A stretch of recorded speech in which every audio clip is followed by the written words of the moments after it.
Estamos con tacón, ¿eh? Bueno, estamos todos. Sí. Y, Es que Adriano como y que con el privilegio puso tonto a Iván. de recibir y saludamos a Adriano de las Rosas. Adriano yo le conozco desde hace mucho tiempo. Cuando le O él robaste me los conoce a mí. juguetes. Él me conoce a mí desde niño, ¿verdad?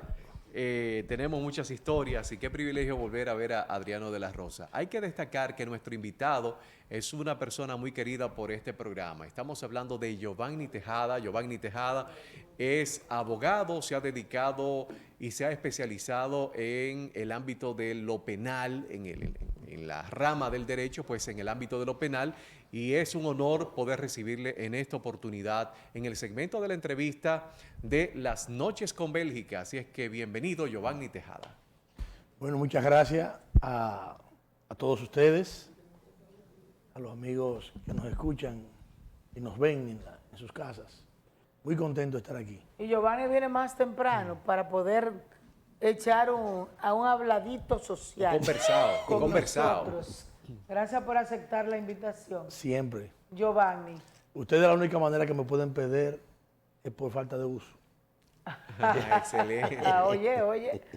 Giovanni, ayer se transfirió el caso Pulpo, se pospuso para agosto. Y así todos los casos. Hoy creo que cumple un año el de Jean Alain, Fernando Rosa, ya tiene más de año y medio, año, 8 meses. Y así todos los casos de corrupción del gobierno pasado. ¿Por qué no terminan o de someterlos si hay pruebas o buscarle una solución, enviarlo a las casas y seguir el caso? ¿Cuál es la situación? Lo que pasa es que el Ministerio Público, al parecer, tiene preparado el caso de manera cronológica para que la cúpide del caso o de los casos que hay precisamente caiga en los momentos electorales. Porque el único elemento que pudiera el gobierno sacarle algún tipo de ventaja son precisamente estos casos. Aunque el común del pueblo dominicano ya básicamente ha dejado de creer en esos casos porque ha visto cuál ha sido la actuación del Ministerio Público, ha visto cuál ha sido la actuación del gobierno, si a cada día se destapan nuevos casos de corrupción en este gobierno, sin embargo el Ministerio Público permanece inerte, no hace nada. Entonces ya la gente comienza a decir, bueno, esto es un asunto que nada más contra los PLDistas, esto es un asunto meramente político y ya la gente ha dejado de creer en esa situación. Pero para mí el objetivo que ellos tienen es llegar al momento electoral con los casos, para tratar de sacar ventaja en el torneo electoral a esa situación. ¿Pero es legal o ilegal? No, totalmente ilegal. O sea, que pase el tiempo. Totalmente ¿Qué tiempo debe tener una persona para juzgarlo? Ya que después de la medida de coerción es que llegue el juicio de fondo. Mira, cuando un caso se declara complejo, como digamos el caso en que envuelve a Fernando Rosa. Tú eres, creo, abogado, parte de la defensa. Sí. Con Minier. Con Minier, sí. Cuando un caso se declara complejo, la prisión preventiva puede prolongarse hasta 18 meses. Ya ahora, en este mes, Fernando Rosa cumple 18 meses de prisión. Un juez, un tribunal con un sentido de responsabilidad debe pronunciar la puesta en libertad de Fernando Rosa y de los demás implicados en el caso. Lógicamente el gobierno no va a querer que esos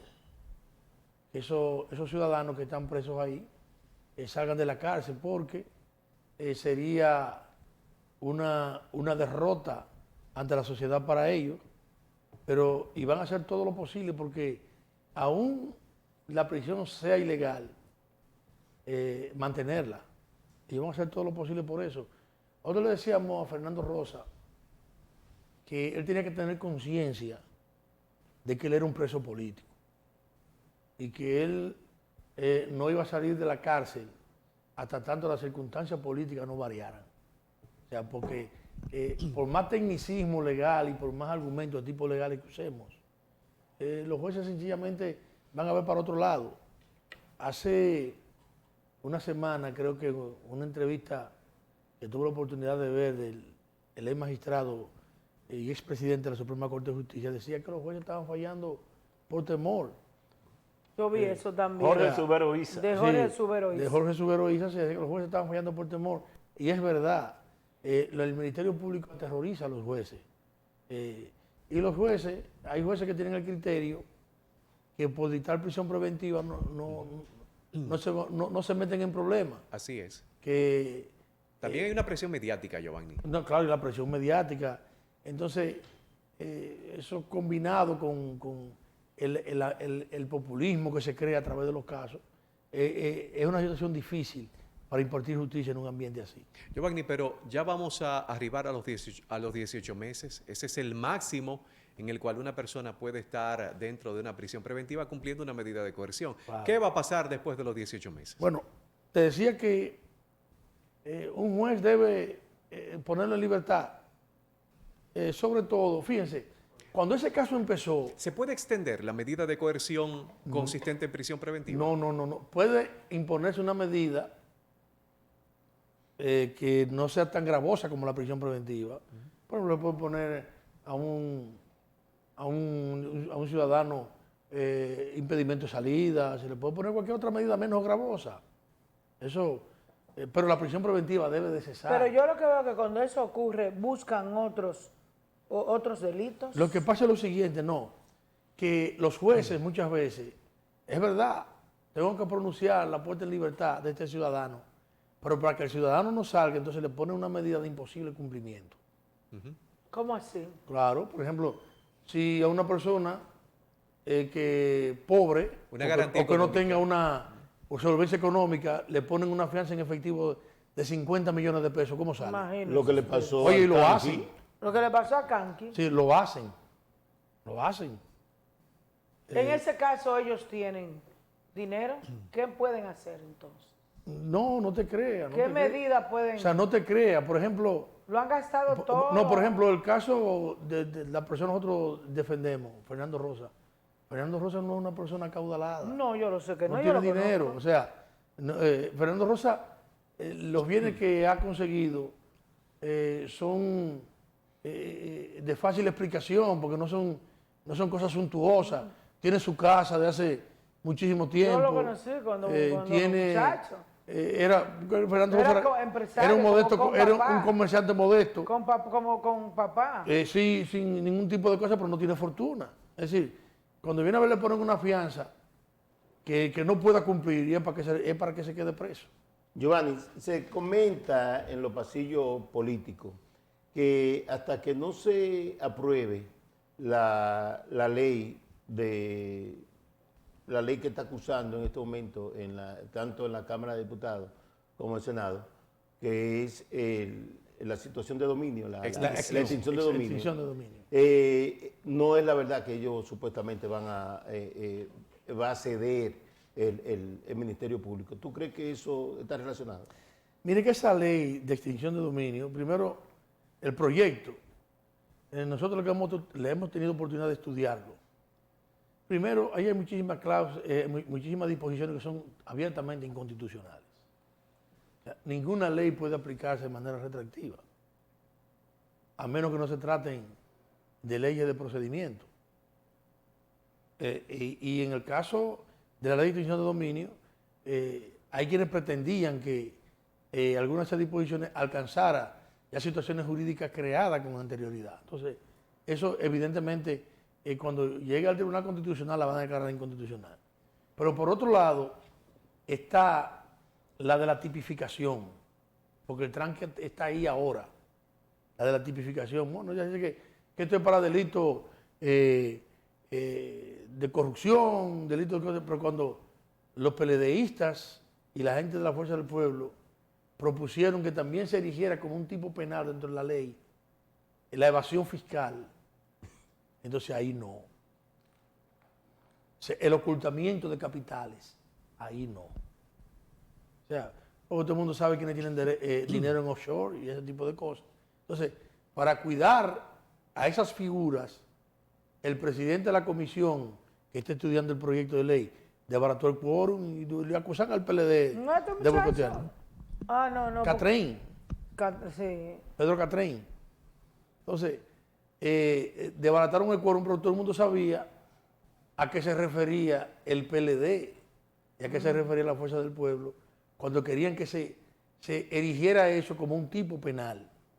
O sea, que la ley de extinción de dominio alcanzara ese tipo de infracción. Sin embargo, ahí dijeron que no, porque ¿a quién está protegiendo? Bueno, yo no sé a quién. Qué cosa me extraña, ¿no? Qué cosa me extraña. Bueno. Esa fue la situación. Pero que hubo está ahí. bien, pero puede, la pregunta de Domingo, ¿están esperando que se apruebe esa ley? No, Porque eso no lo esa van a ley no se ha aprobar. aprobado por eso, ni se va a dejar de aprobar por Porque eso. si se va a aprobar, ellos son mayoría. Mira, ojalá aquí hubiera una ley que le permitiera al Estado Dominicano recuperar todo lo que le han robado durante toda su historia. Este es un Estado saqueado desde que se fundó. Se paga la deuda eterna. Incluso quienes comenzaron a saquearlo son familias honorables, que no se pueden tocar, que son los que siempre han dirigido este país. Detrás, muchas veces detrás del telón, otras veces un poquito más, menos solapado, y otras veces como hoy, que tienen hasta despacho en el Palacio Nacional. Vamos a volver al caso. Esos temas son como espinosos.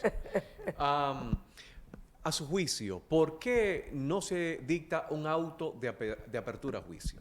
Ah, bueno, porque el Ministerio Público, el Ministerio Público, por ejemplo, en los casos, en el caso nuestro, que puedo hablar con más propiedad, hubo que intimar al Ministerio Público para que depositara la acusación, porque se dejó vencer el plazo sin depositarla y fue en el plazo que le da la normativa procesal penal que una vez se vence el plazo, el juez intima al ministerio, al superior inmediato del Ministerio Público, para que el Ministerio Público entonces o produzca la acusación o el Ministerio Público, entonces el juez declara la extinción de la acción penal. ¿Pero por qué esta dilación del Ministerio Público? Bueno, yo entiendo lo que está buscando es un momento político propicio.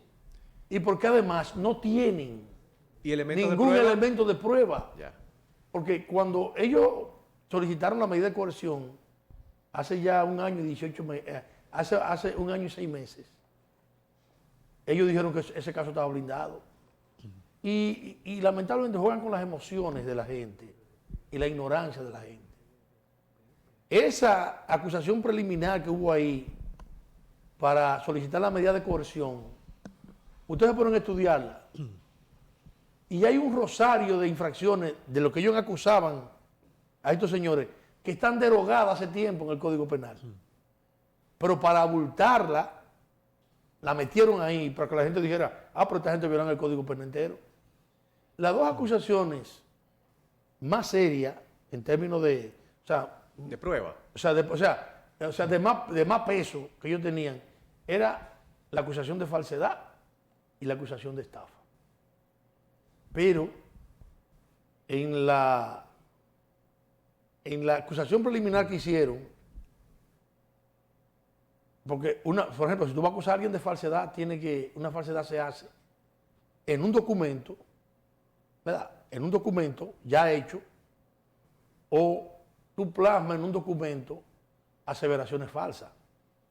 Tú haces aseveraciones falsas. Eso es lo que se llama la falsedad material, que es cuando tú rehaces un documento, lo alteras. Y la falsedad intelectual es cuando tú, en un documento verdadero, le tiene un contenido falso. Esa es la falsedad intelectual. En el sometimiento que ellos hacen, se resulta que no hay ningún documento. Entonces, ese juez de atención permanente, el señor Alejandro Vargas, que con esa decisión que tomó, compró su pasaporte para el Tribunal Constitucional. Compró su pasaporte. Que lo van a poner en el Ese fue su ticket de entrada al Tribunal Constitucional. Pero él es Esa decisión mostró. Alejandro Vargas es muy serio. Hasta ahora se le reconoce cierta seriedad. Seriedad. Pero por Dios, la seriedad de un juez, tú tienes que evaluarla en base al análisis de sus fallos. Eso era un expediente, incluso él mismo, en la misma audiencia le llamó la atención al Ministerio Público. Si ustedes quieren, hagan cosas más serias, pero sin embargo, le dio prisión, como quiera. Entonces, eso no, sencillamente, eso es una aberración.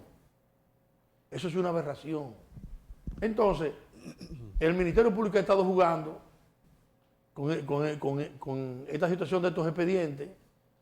Veo que en el caso, incluso de Jean Alain, cuando ya el periodo de investigación estaba cerrado, estaban ellos haciendo allanamiento.